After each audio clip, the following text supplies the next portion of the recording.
Considerar-se, de modo geral, ao estudo das manifestações físicas, por um rigoroso encadeamento, conduzirá à psicografia e, em seguida, pela visão e audição, à incorporação, e desde que se quiser investigar as causas reais desses fenômenos, defrontar-se-á com o grande problema da sobrevivência. À medida que o observador penetrar nesse domínio, sentir-se-á pouco a pouco elevado acima do plano material. Será induzido a reconhecer que os fatos de ordem física não são mais que preparação para fenômenos mais eminentes e que todos, em conjunto, convergem para a manifestação desta verdade, que a alma humana é imperecível e os seus destinos são eternos. Conceberá, desde então, das leis do universo, da ordem e harmonia das coisas, uma ideia cada vez mais grandiosa, com uma noção sempre mais profunda do objetivo da existência e dos imprescritíveis deveres que ela impõe. Nos fenômenos é, portanto, necessário distinguir três causas em ação: a vontade dos experimentadores, as forças exteriorizadas do médium e dos assistentes e a intervenção dos espíritos. Os próprios fenômenos se podem dividir em duas grandes categorias: os fatos magnéticos e os fatos mediúnicos. Uns e outros, porém, intimamente se entrelaçam e muitas vezes se confundem. O médium, uma vez mergulhado em sono magnético, acha-se em três estados distintos que se podem nele suceder, a cada um dos quais corresponde uma ordem de fenômenos. São eles: 1. O estado superficial de hipnose, favorável aos fatos telepáticos e à transmissão de pensamento. Os que, todavia, se produzem nesse estado são em geral pouco concludentes, o desprendimento do corpo fluídico do médium é incompleto, e sua ação pessoal se pode misturar à sugestão do espírito. 2. O sono magnético real, que permite ao corpo fluídico do médium exteriorizar-se e agir à distância. 3. O sono profundo, graças ao qual se produzem as aparições, as materializações, a levitação do médium, as incorporações. O sono mediúnico, em suas várias fases, pode ser provocado, ora por um dos experimentadores, ora diretamente pelo espírito. Julgamos preferível deixar agir a influência oculta, quando suficiente.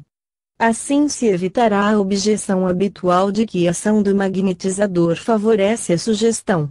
Os fatos espíritas podem ser subdivididos em 4 classes. Primeira, a tipologia e o fenômeno das mesas. Neste gênero de experiências é preciso eliminar com cuidado as causas físicas, os movimentos involuntários, o magnetismo dos assistentes, a sugestão mental. Excluídos todos os fatos explicáveis por essas causas, restará um número considerável de fenômenos que demonstram a intervenção de inteligências alheias às pessoas presentes. Segunda, a escrita automática. Muitos ditados obtidos por esse processo podem ser atribuídos à sugestão inconsciente. Podendo o pensamento, como vimos, exteriorizar-se, acontece, em certos casos, que o pensamento do médium responde à pergunta por ele próprio formulada. Dar-se-ia então um fenômeno de autossugestão involuntária, ou de sugestão dos assistentes. A ação dos espíritos, porém, se revela nos casos em que escritas desconhecidas são traçadas, fatos, particularidades, revelações, que constituem outros tantos elementos de identidade, são obtidos por esse modo de experimentação. 48. Início da nota do redator. 48. Ver segunda parte, capítulo 18. Fim da nota do redator. Terceira. A incorporação. Nos fenômenos desta ordem pode o inconsciente do médium exercer uma certa intervenção. Há em cada um de nós aquisições mentais, aptidões, reminiscências, uma extensa acumulação de riquezas intelectuais, fruto de nossas anteriores existências, as quais, sepultadas nas profundezas da consciência, se nos conservam ignoradas no estado de vigília. É o que constitui o inconsciente, ou antes, o subconsciente. Nos casos de desprendimento sonambúlico e de exteriorização, essas energias despertam, vibram e radiam em torno do corpo fluídico do médium, a psique readquire suas recônditas capacidades e entra em ação. Fácil, porém, é reconhecer os numerosos casos em que ocultas personalidades se apoderam do organismo do médium e se substituem ao seu próprio espírito. Essas personalidades se evidenciam por sinais característicos, gestos e voz que lhes são próprios, como por certas particularidades psicológicas que não as permitem confundir com o inconsciente do médium. 49. Início da nota do redator. 49. Ver segunda parte, capítulo 19. Fim da nota do redator. Quarta. As materializações. Esses fenômenos, em virtude de se produzirem na obscuridade, exigem rigorosa verificação. Pode-se, para isso, fazer uso, quer de balanças munidas de aparelhos registradores que permitam averiguar a diminuição de peso do médium, como nas experiências de Armstrong e Reimers, 50, quer, a exemplo de W. Crookes e do engenheiro Varley, de baterias elétricas, a que é ligado o médium por uma corrente que impede todo o movimento equívoco de sua parte. Início da nota do redator. 50. Ver Aksakoff, Animismo e Espiritismo, capítulo 1, C, e mais adiante, capítulo 20. Fim da nota do redator. No que se refere às manifestações espíritas, propriamente ditas, qual será o critério de certeza? Onde estará a prova da intervenção dos espíritos? Essa prova, já o dissemos, reside no conjunto das particularidades que permitem estabelecer uma identidade positiva. Só o experimentador pode nesse caso ser juiz, e sua convicção não se pode basear senão sobre o reconhecimento desses indícios característicos desconhecidos do médium e às vezes mesmo dos assistentes, mediante os quais se revela a personalidade do ser invisível. 51. Início da nota do redator. 51. Ver segunda parte, capítulo 21, Identidade dos Espíritos. Fim da nota do redator. Para adquirir certeza e multiplicar os meios de verificação, é conveniente variar as experiências, completar umas com as outras, recorrendo aos diversos gêneros de mediunidade. Do conjunto dos testemunhos e dos resultados obtidos poderemos assim coligir a mais considerável soma de provas que seja possível obter nesse domínio, em que múltiplas causas intervêm e não raro se confundem. É às vezes cruel e desolador sabermos, sentirmos, ao pé de nós, um ente amado e desaparecido, sem podermos com ele conversar, e se, dotado de mediunidade, procurarmos obter uma comunicação, não a menos percebermos, enquanto o lápis corre veloz sobre o papel, que o nosso pensamento se intercala ao seu de um modo tão íntimo que não podemos separar um do outro e determinar o que emana de nós ou provém dele. Recorremos então a outro médium.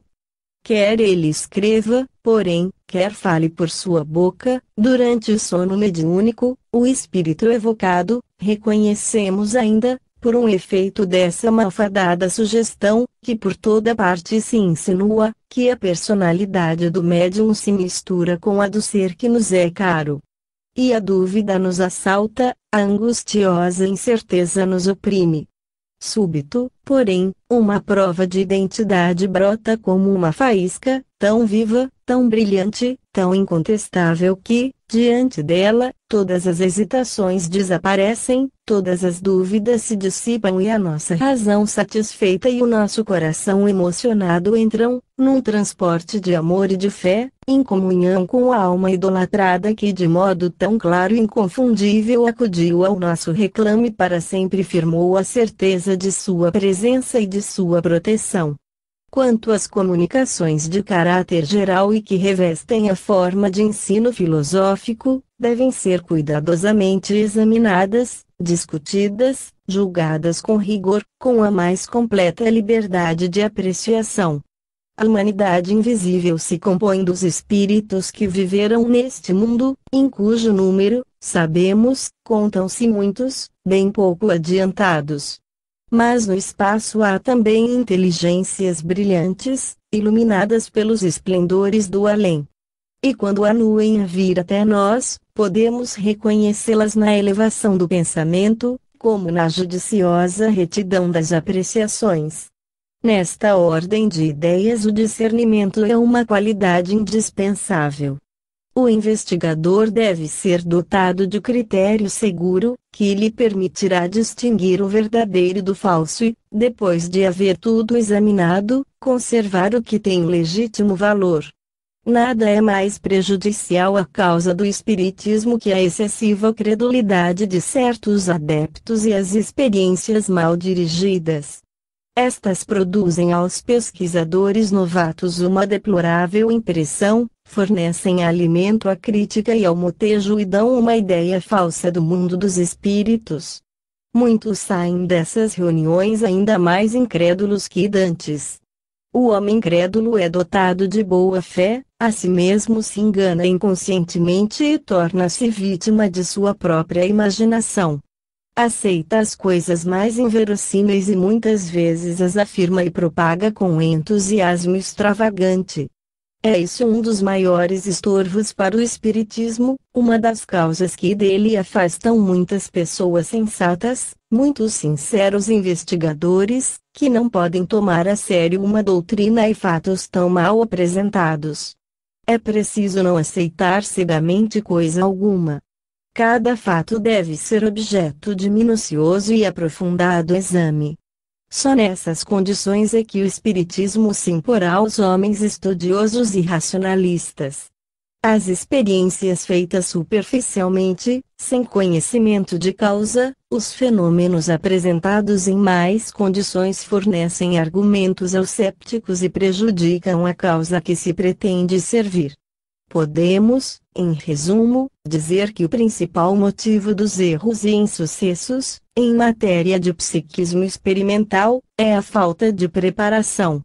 Os povos do Ocidente abordam aí um novo domínio, ignorado ou esquecido, que não é isento de perigos para eles, só excepcionalmente fazem munidos desse elevado sentimento, dessa luz interior, desse sentido penetrante da alma, que os grandes iniciados possuíram e são os únicos que nos podem preservar dos embustes e ciladas do invisível.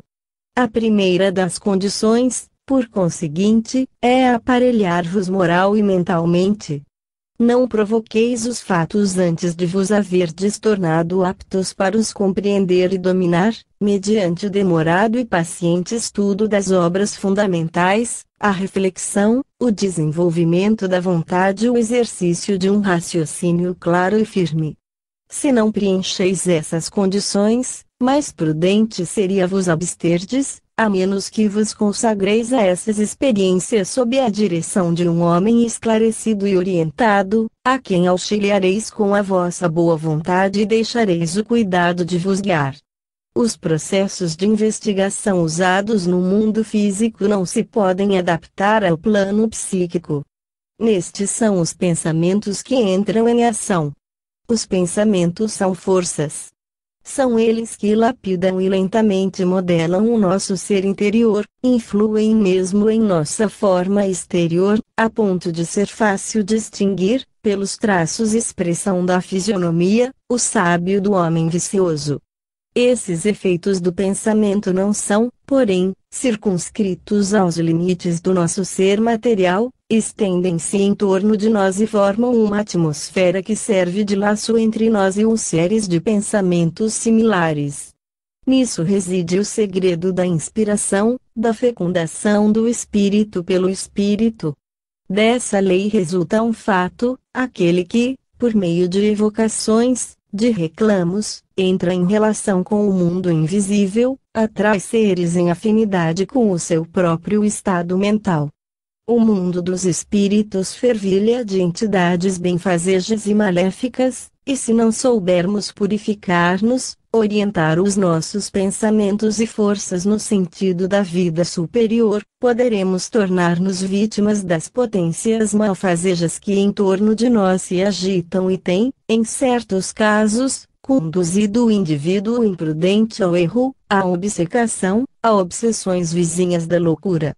Mas, se sabeis dominar os sentidos, elevar a alma acima das curiosidades vãs e das preocupações materiais, fazer do espiritismo um meio de educação e de disciplina moral, entrareis no domínio do verdadeiro conhecimento, influências regeneradoras baixarão sobre vós, uma luz suave e penetrante vos iluminará o caminho, vos preservará das quedas, dos desfalecimentos e de qualquer perigo.